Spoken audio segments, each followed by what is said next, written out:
Kenneth Lay was the man who founded Enron when he merged two regional gas companies, InterNorth and Houston Natural Gas Company. Both companies were having financial problems. Kenneth Lay took advantage of some accounting loopholes and made Enron one of the largest companies in the world. In 2000, Enron's revenue was around $101 billion, and it employed around 26,000 employees. In 2001, Enron was bankrupt, and at the time, it was the largest bankruptcy. It had assets worth $65 billion. Arthur-Andersen was the largest accountancy firm. Due to Enron's scandal, it was dissolved and 28,000 of its employees lost jobs overnight. So, with the downfall of Enron, 26,000 employees of Enron and 28,000 employees of Arthur-Andersen lost jobs. Investors of Enron lost $40 billion and they sued Enron. Want to know how Kenneth Lay, who was born to a poor family, made the company Enron, whose revenue was around $100 billion? Watch the full video. We at Business Chronicles tell the stories of extraordinarily successful people. Please subscribe to our channel to help us in making more videos. Kenneth Lee Lay, son of Omer and Ruth Lay, was born on April 15, 1942 in Tyrone, Missouri. After losing their general family store, Lay's family fell into abject poverty, so he was neither born nor raised with a silver spoon. His father became a Baptist preacher while his family squatted with relatives. Later in his childhood, Lay's family moved to Columbia, Missouri, where he completed high school at David Hickman and then earned a Bachelor of Arts in 1964 and a Master of Arts in 1965 from the University of Missouri, both in the field of economics. At the University of Missouri, he led the Zeta Phi chapter of the Beta Theta Pi fraternity. In 1970, he earned a PhD in economics from the University of Houston. From 1965 to 1968, Lay worked as an economist in the corporate planning department at Humble Oil. In 1968, he enrolled in the Officer Candidate School of the United States Navy. During his time, he progressed through the ranks to become a lieutenant. He also worked as a special assistant to the Navy Comptroller and financial analyst at the Office of the Assistant Secretary of the Navy in the Department of the Navy at the Pentagon. Lay left the United States Navy in 1971. From 1971 to 1972, Lay served as a technical assistant to the Commissioner and Vice Chairman of the Federal Power Commission, and then as the Energy Deputy under Secretary for the United States Department of Interior from 1972 to 1974. After taking some time off, he got back into the business sector in 1974 as an executive at Florida Gas Transmission, and from 1981 to 1982, he was the president of Continental Resources.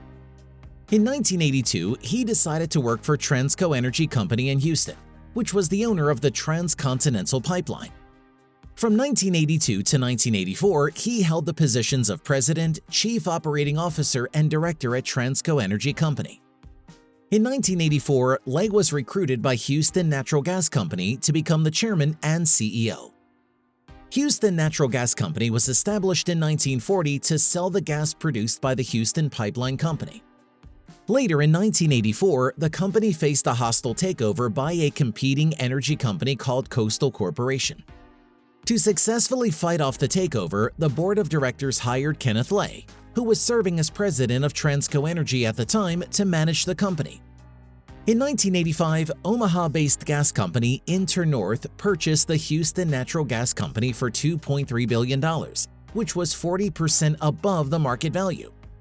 After the acquisition, InterNorth became the second-largest gas pipeline system in the U.S. The CEO of InterNorth was Samuel Sagnar. He was removed by the board of directors due to poor performance, and Kenneth Lay, who was CEO of Houston Natural Gas Company, was made CEO of InterNorth. Kenneth Lay merged InterNorth and Houston Natural Gas Company into one and named the new company Enron. Kenneth Lay initially suggested the name Enron as it was a combination of the words enter and on.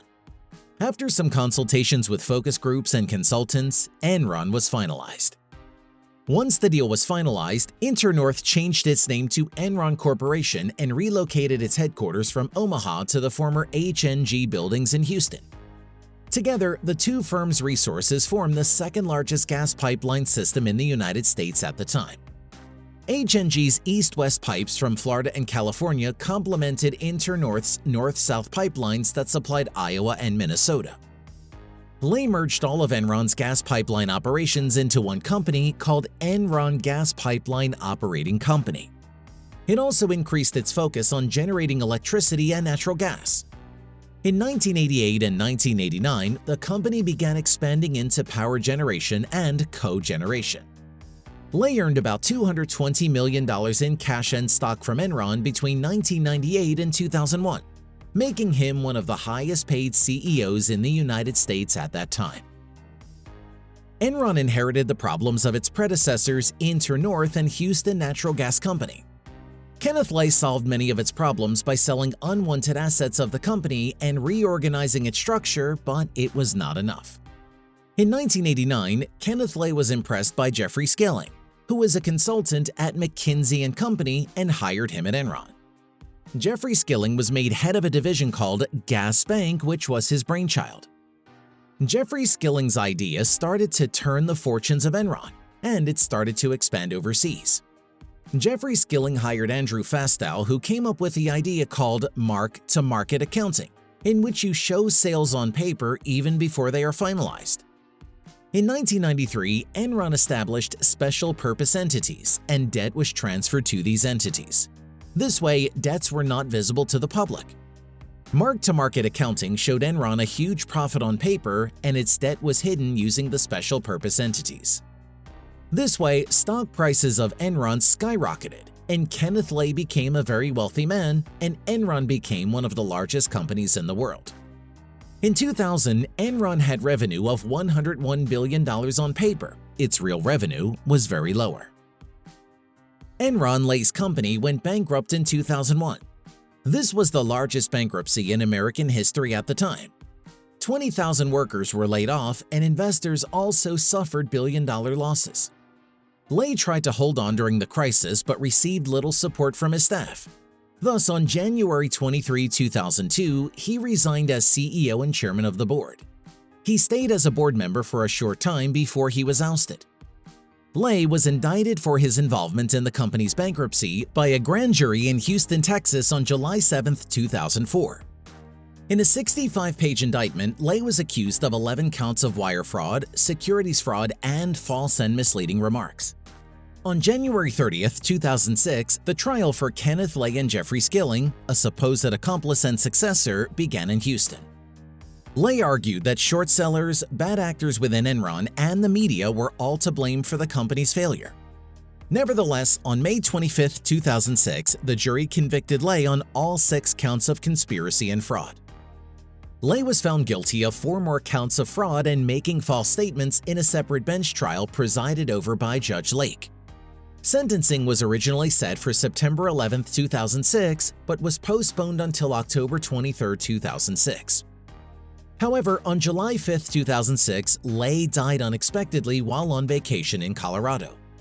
According to the post-mortem results, he had a heart attack due to coronary artery disease.